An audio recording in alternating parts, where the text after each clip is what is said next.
అందరికీ నమస్తే. శ్రీ కొమ్మూరి సాంబశివరావు గారు రచించిన మరొక సస్పెన్స్ థ్రిల్లర్ డిటెక్టివ్ నవల శీర్షిక నెంబర్ 456. మొదటి భాగం. మేజర్ రంగన్ కుర్చీ కొంచెం వెనక్కి జరుపుకుని కాళ్ళు చాచి సిగరెట్ వెలిగించి ఎదురుగా కూర్చుని ఉన్న తన సెక్రటరీ మిస్ మాలినిని 2 క్షణాల పాటు రెప్పవాల్చకుండా చూశాడు. మిస్ మాలిని రైటింగ్ ప్యాడ్ తెరిచి పెన్సిల్ వేళ్ల మధ్య పట్టుకుని ఎస్ సార్ అన్నది. మేజర్ రంగన్ బల్ల మీద ఉన్న ఉత్తరాన్ని మరొక్కసారి చదివాడు. అతని పెదములు విడిపడ్డాయి. అప్రయత్నంగా నవ్వాడు.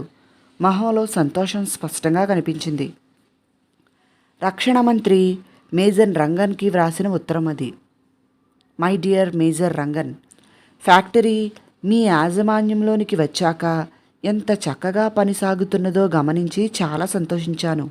మీ యాజమాన్యంలోనికి వచ్చాక కార్మికులు సమ్మెలు చేయటం మానేశారని, ఉత్పత్తి దాదాపు 2 పెరిగిందని విని ఇంకా సంతోషించాను. పొరుగు దేశాలు భారతదేశ సరిహద్దులు అతిక్రమించటం జరుగుతున్న ఈ రోజుల్లో దేశ రక్షణకి అవసరమైన పరికరాలు ఉత్పత్తి చేసే కర్మాగారాలు నిర్విరామంగా ఉత్పత్తి సాగించవలసి ఉన్నది. మీ యాజమాన్యంలో తుపాకులు, మందుగుండు ఉత్పత్తి 4 అవుతుందని ధైర్యంగా ఉంది. రక్షణ మంత్రి.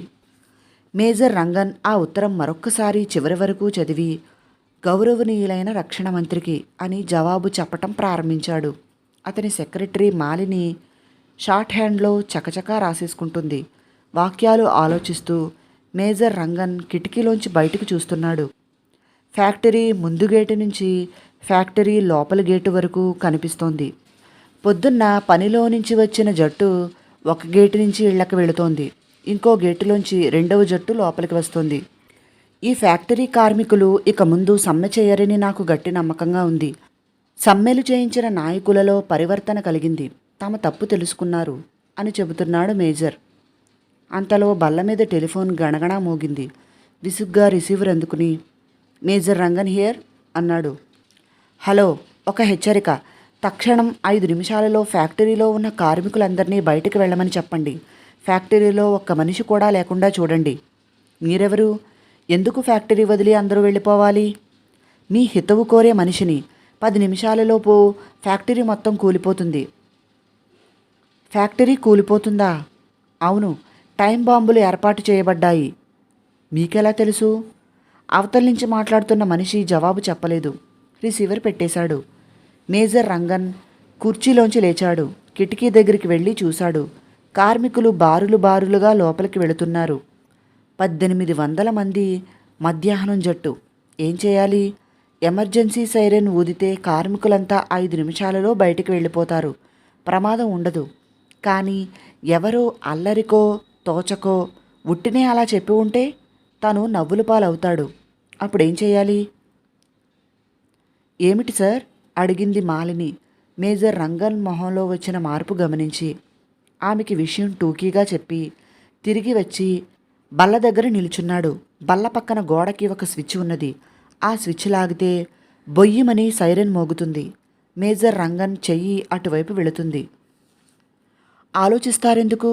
సైరన్ వెయ్యండి అంటూ భయంతో మిస్ మాలిని నోటు పుస్తకం తీసుకుని లేచి నిలబడింది. మేజర్ రంగన్ తల ఊపి డేంజర్, ఎమర్జెన్సీ సైరన్ అని ఉన్న స్విచ్ లాగాడు. మరుక్షణం ఫ్యాక్టరీ అన్ని మూలల నుంచి సైరన్ ఒక్కసారిగా 1000 మంది కలిసి ఏడుస్తున్నట్లు కుయ్యటం ప్రారంభించింది.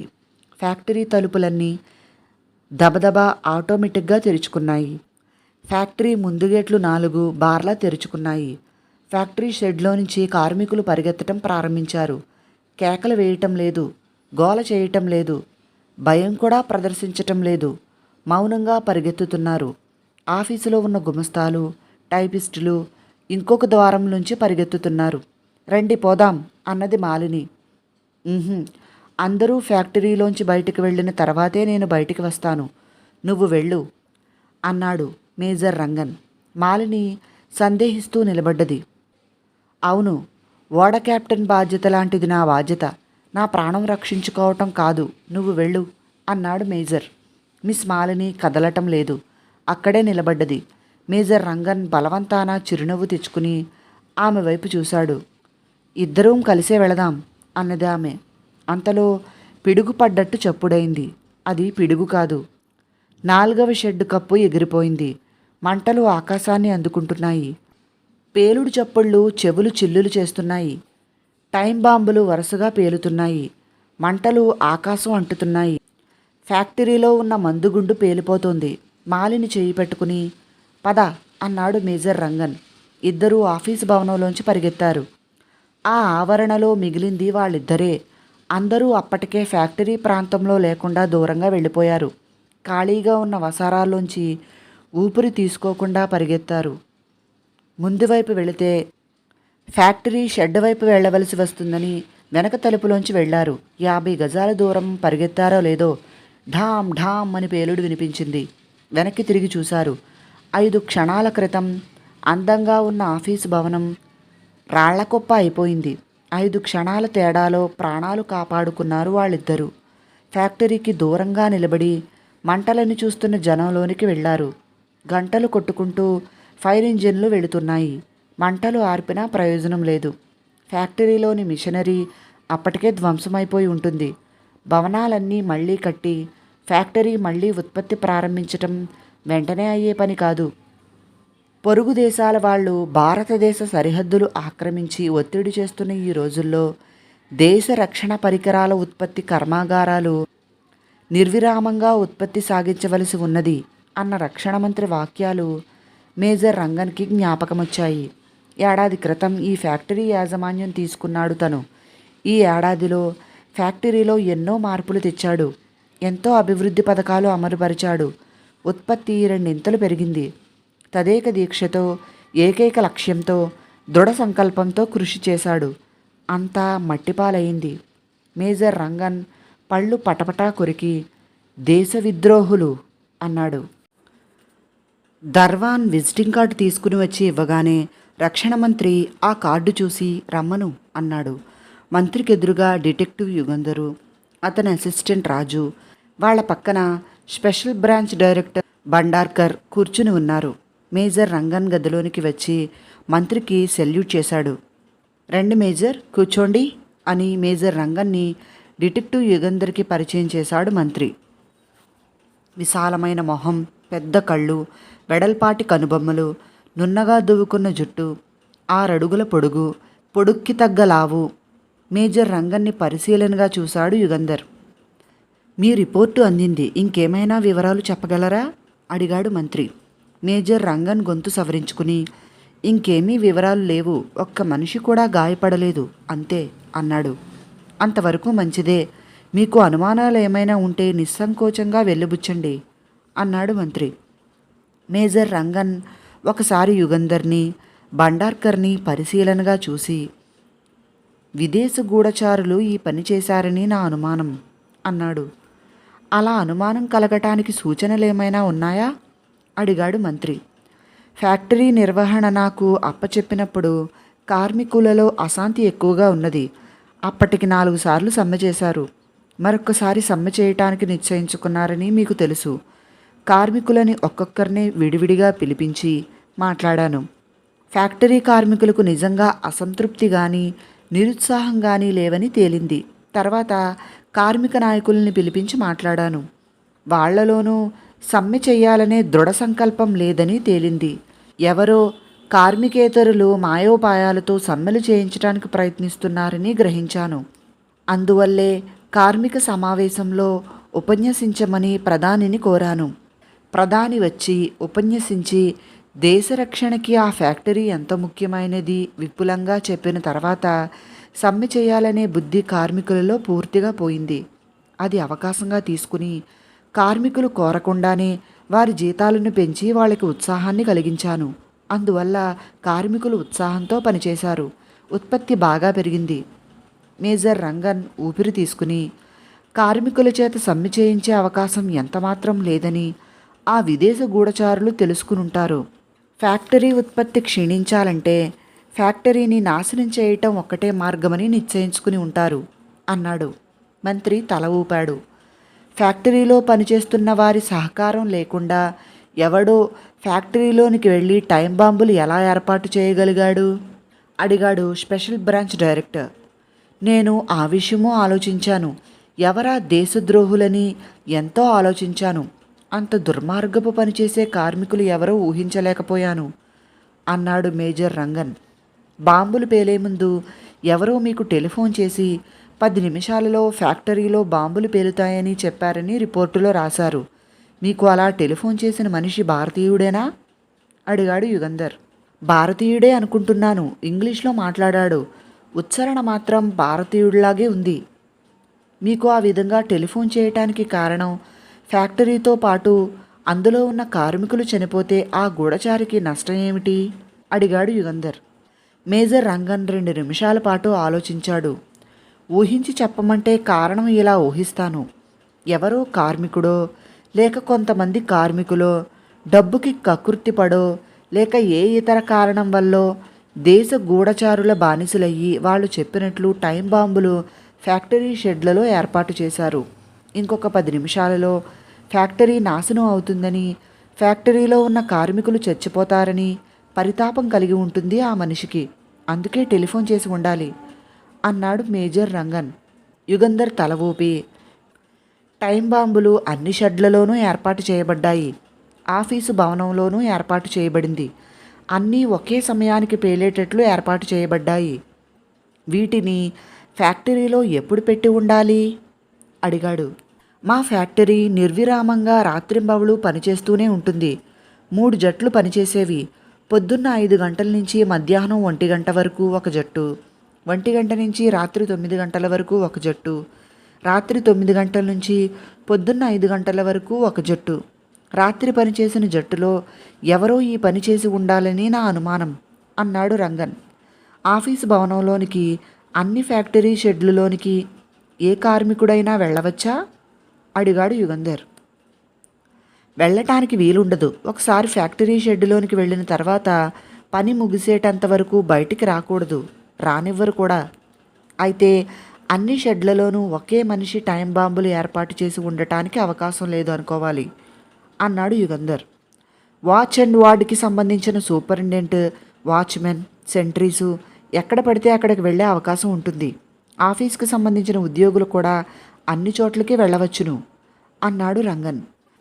కనుక అన్ని చోట్లకి వెళ్ళే అవకాశం గలవాళ్లలో ఎవరో ఒకరు చేసి ఉండవచ్చు, లేదా కొంతమంది కార్మికులు కలిసి ఈ పని చేసి ఉండవచ్చు అన్నాడు యుగంధర్. రంగన్ తల ఊపాడు. మిస్టర్ యుగంధర్, శిథిలమైపోయిన ఫ్యాక్టరీని గురించి కాదు నా చింత. ఆ ఫ్యాక్టరీ ఎలాగూ మళ్ళీ నిర్మిస్తాము. దేశంలో దేశరక్షణ పరికరాలు ఉత్పత్తి చేసే ఫ్యాక్టరీలు ఇంకా 32 ఉన్నాయి. మందుగుండు మొదలుకుని స్టీల్ హెల్మెట్స్ వరకు తయారు చేసే ఫ్యాక్టరీలు ఎన్నో ఉన్నాయి. విదేశ గూఢచారులు మన రక్షణ ఉత్పత్తి ఫ్యాక్టరీలనన్నింటినీ నిర్మూలన చేసే ప్రయత్నాలు చేస్తున్నారేమోనని నా భయం. ఇటువంటి ఘోరం ఇంకొక చోట జరగకూడదు. ముందు అందుకు తగిన ఏర్పాట్లు చేయాలి. తర్వాత ఈ విదేశ గూఢచారులను పట్టుకోవాలి అన్నాడు రక్షణ మంత్రి. అవును, కానీ ఆ ఏర్పాట్లు చేయటం ఎలా? కార్మికులలో దేశద్రోహులు ఉంటే మనం ఏం చేయగలం? ఎంతమందిని కాపు కాయగలం? ఈ విదేశ గూఢచారులను పట్టుకునేంత వరకు ఈ ఫ్యాక్టరీలు మూసివేయటం తప్ప వేరే గత్యంతరం కనబడటం లేదు అన్నాడు బండార్కర్. యుగంధర్ నవ్వి, అంత నిరుత్సాహపడకండి మిస్టర్ బండార్కర్. విదేశ గూఢచారులు మన ఫ్యాక్టరీని నిర్మూలన చేయకుండా తగిన కట్టుదిట్టాలు చేయలేకపోతే మన దేశాన్ని ఎలా రక్షించుకుంటాము అన్నాడు. రక్షణ మంత్రి ఆశతో యుగంధర్ వైపు తిరిగి, మీకేదైనా ఆలోచన తట్టితే చెప్పండి అన్నాడు. స్పెషల్ బ్రాంచ్ ఉద్యోగులు, ఎక్స్ప్లోజివ్ శాఖ ఉద్యోగులు కలిసి పనిచేస్తే తగిన కట్టుదిట్టాలు చేయవచ్చు. ప్రతి ఫ్యాక్టరీ మెయిన్ గేటులో ఎక్స్ప్లోజివ్ డిటెక్టర్స్ని ఏర్పాటు చేయాలి. ఎక్స్ప్లోజివ్ శాఖ ఉద్యోగి ఒకరు అక్కడ కాపలా ఉండాలి. ఫ్యాక్టరీ జనరల్ మేనేజర్ మొదలుకొని సెంట్రీ వరకు అందరూ ఆ గేటులోంచే లోపలికి వెళ్ళాలి. ఫ్యాక్టరీలో సరుకులు తెచ్చే ప్రతి లారీని, బండిని ఎక్స్ప్లోజివ్స్ డిటెక్టర్స్తో తనిఖీ చేసి తర్వాత కానీ లోపలికి పోనివ్వకూడదు. ఏ ఇతర మార్గాల టైం బాంబులు తీసుకురాకుండా ఫ్యాక్టరీలో సరుకులు తెచ్చే ప్రతి లారీని, బండిని ఎక్స్ప్లోజివ్స్ డిటెక్టర్స్తో తనిఖీ చేసి కానీ లోపలికి పోనివ్వకూడదు. ఏ ఇతర మార్గంలోనైనా టైం బాంబులు తీసుకురాకుండా రాత్రింబవళ్ళు స్పెషల్ బ్రాంచ్ ఉద్యోగులు ఫ్యాక్టరీలో గస్తీ తిరుగుతూ ఉండాలి అన్నాడు యుగంధర్. Good, very good. మీరేమంటారు బండార్కర్? అడిగాడు రక్షణ మంత్రి. యుగంధర్ చెప్పిన విధంగా చేస్తే ప్రమాదం చాలా వరకు తగ్గుతుంది అన్నాడు బండార్కర్. అయితే ఎక్స్ప్లోజివ్ శాఖకి ఉత్తర్వులను పంపుతాను. ఫ్యాక్టరీల రక్షణ ఏర్పాట్లు వెంటనే చేయించండి అన్నాడు రక్షణ మంత్రి. మేజర్ రంగన్కి ఇప్పుడు ఎక్కడ పని కల్పిస్తారు? అడిగాడు యుగంధర్. ఆలోచించాలి అన్నాడు రక్షణ మంత్రి. అంతవరకు మేజర్ రంగన్ సహాయం నాకు కావాలి. అభ్యంతరం ఏముంది మేజర్? మీకు ఆర్డర్ పంపేంత వరకు డిటెక్టివ్ యుగంధర్ దర్యాప్తులో సహాయం చేయండి చెప్పాడు రక్షణ మంత్రి. నాకు ఓ ఆలోచన స్ఫురించింది అన్నాడు డిటెక్టివ్ యుగంధర్. చెప్పండి అన్నాడు మేజర్ రంగన్ కాఫీ కప్పు సాసర్లో పెట్టి. మిస్ మాలిని ఆతృతతో యుగంధర్ని చూసింది. హోటల్ డ్రీమ్ల్యాండ్ వసారాలో డిటెక్టివ్ యుగంధరు, రాజు, మేజర్ రంగన్, అతని కార్యదర్శి మిస్ మాలిని ఫేమ్ కుర్చీలో కూర్చుని కాఫీ తాగుతున్నారు. సాయంకాలం అయింది. హోటల్ ఆవరణలోనికి తళతళా మెరిసే మోటార్ కార్లు వచ్చి వరుసగా ఆగుతున్నాయి. అధునాతన దుస్తువుల్లో ఉన్న స్త్రీ పురుషులు లోపలికి వస్తున్నారు. ఫ్యాక్టరీలో టైం బాంబులు పేలబోతున్నాయని మీకు టెలిఫోన్ చేసి హెచ్చరించటానికి ఇంకొక కారణం ఊహించాను. ఏమిటది? అడిగాడు రంగన్. మీకు ఫోన్ చేసిన మనిషికి ఫ్యాక్టరీలో ఇష్టులైన వాళ్ళు ఎవరో ఉన్నారని అనుకుందాం. ఫ్యాక్టరీలో నుంచి వెంటనే బయటికి వెళ్ళమని, ప్రమాదం జరగబోతున్నదని ఆ మనిషికి టెలిఫోన్ చేస్తే ఆ వ్యక్తి ఆ విషయం నమ్మకపోవచ్చు, ఫ్యాక్టరీలోంచి బయటికి వెళ్ళకపోవచ్చు. ఒకవేళ హెచ్చరిక వల్ల బయటికి వెళ్ళినా తనకి టెలిఫోన్ చేసినది ఎవరో తెలుసు కనుక అధికారులకు చెప్పే అవకాశమూ ఉండవచ్చు. అందుకని ఆ మనిషిని ప్రమాదంలోంచి తప్పించటానికి మీకు టెలిఫోన్ చేసి ఉండవచ్చు అన్నాడు యుగంధర్. రంగన్ తల ఊపాడు.